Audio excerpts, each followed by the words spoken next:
Le Grand Matin Sud Radio, 6h30, 7h, Patrick Roger, Benjamin Glaise. 6h36, bonjour Patrick. Bonjour Benjamin, bonjour à toutes et à tous. Il s'en passe des choses. À l'Assemblée nationale, vous avez entendu ce projet de loi immigration qui est passé. Alors, est-ce qu'il est passé avec les voix du Rassemblement national ou est-ce qu'il est passé avec ses voix? Mais est-ce qu'il pouvait passer sans les voix du Rassemblement national, comme l'a dit Gérald Darmanin à la tribune? A priori, oui. On va parler de tout ça. On va essayer de tout détailler ce matin sur Sud Radio. On va revenir aussi sur le contenu, ce qu'il y a évidemment dans la loi, et puis bien sûr les nombreuses polémiques qui sont autour de ce texte, avec des questions que nous vous posons ce matin sur les réseaux sociaux.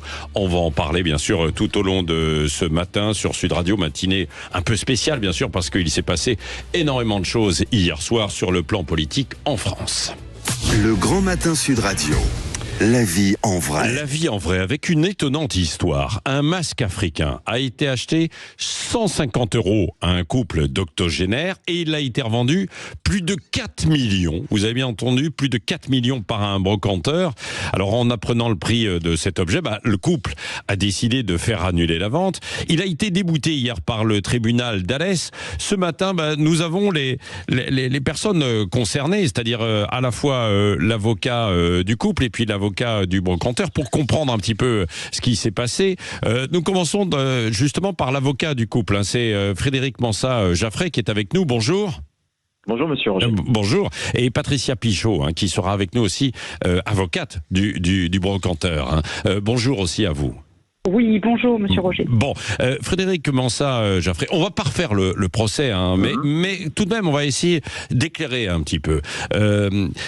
Pourquoi donc vos clients ont attaqué ce brocanteur qui avait été acheté, je le rappelle, à 150 € ce masque africain et qu'il a été revendu ensuite à 4 millions d'euros? Pour une raison très simple, c'est que entre 150 € et 4 millions d'euros, vous avez un coefficient de 28 000 fois plus important. Ouais. Et surtout, mes clients pensaient que ce masque n'était qu'un masque anodin, un bout de bois, et étaient à milieu de penser que c'était une pièce très rare, où il y en aurait 10 par le monde, et très recherchée sur le marché de l'art, puisque comme vous l'avez dit vous-même, sur le marché de l'art, il a été vendu à un prix de 4 200 000 €. Oui, c'est ça. Ils l'avaient, vos clients, depuis des années, ce masque? Alors oui, il l'avait c'est le grand-père de mon client qui l'avait eu par ses fonctions en Afrique. Donc le masque était dans la famille depuis très longtemps et ils étaient très très loin d'ignorer, de savoir que ce masque avait une valeur sur le marché de l'art. Ouais. Il n'avait pas essayé de le faire expertiser avant de le vendre? Non, pas du tout, parce que contrairement à ce que dit le tribunal, mes clients n'ont pas été légers. Et au contraire, ils étaient totalement ignorants, parce que si ils avaient eu des informations, bien évidemment, ils auraient fait le nécessaire. Donc aujourd'hui, le tribunal, hier, nous reproche une légèreté blâmable, une négligence, parce qu'on n'aurait pas fait d'analyse au préalable, alors que nous, mes clients ignoraient totalement que ce masque était recherché, et il a fallu beaucoup d'expertise, de recherche, mandaté par le brocanteur, pour nous déterminer qu'il y en aurait 10 de par le monde. Oui, c'est ça. Alors, du côté du brocanteur, Patricia Pichot, votre position, est-ce que votre client, en tant que brocanteur, lui, quand il a vu ce masque, était au courant de la valeur de l'objet ? Alors absolument pas. Vous imaginez bien que il est. Alors j'insiste lourdement sur le fait qu'on est en présence d'un brocanteur et non pas d'un antiquaire, ce qui change complètement la donne parce qu'un brocanteur n'est absolument pas spécialisé. Et alors en matière d'art africain, ça demande une expertise que très très peu de personnes ont en France et carrément même dans le monde.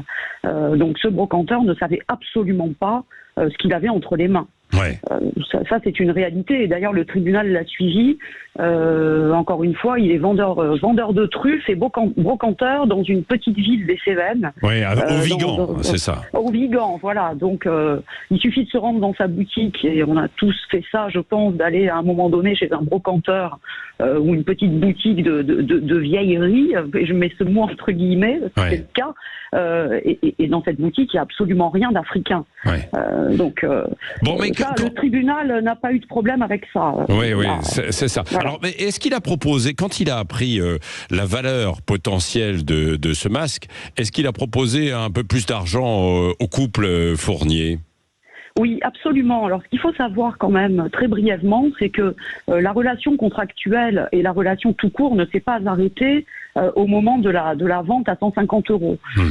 Les parties ont été en contact jusqu'à la vente et bien après.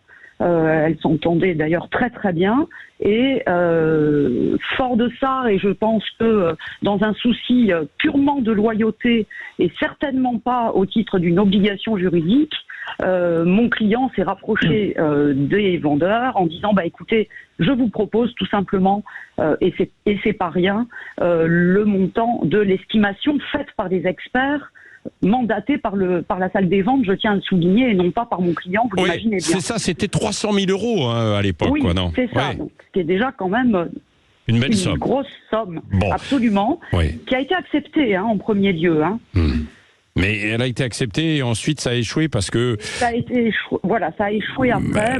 Les enfants du couple, les enfants du couple, a priori, c'est ça, Frédéric Mansat, Jean-Fray, c'est-à-dire que le couple n'a pas accepté alors qu'il l'avait plus ou moins accepté dans un premier temps. Pour une raison très simple, Roger. Oui. Parce que le brocanteur a rétribué notre ancien jardinier par un versement de 1 500 000 €.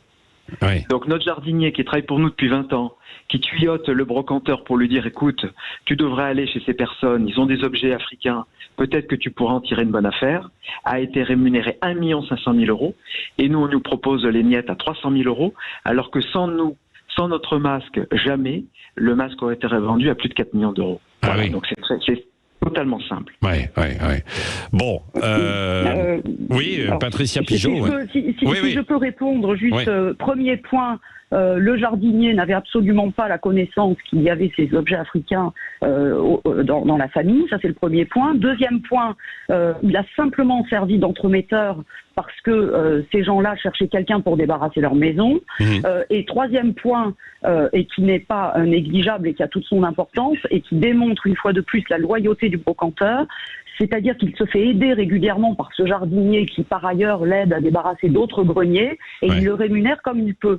Et lorsqu'il a fait la requête de vente à l'hôtel des ventes, puisque vous savez qu'on fait une requête des ventes, eh bien, il a fait une requête indivise, c'est-à-dire à son nom et au jardinier, sans penser une seule seconde qu'il allait y avoir une envolée telle des enchères. Ouais. Bon, mais il a touché 1,5 million, le jardinier ?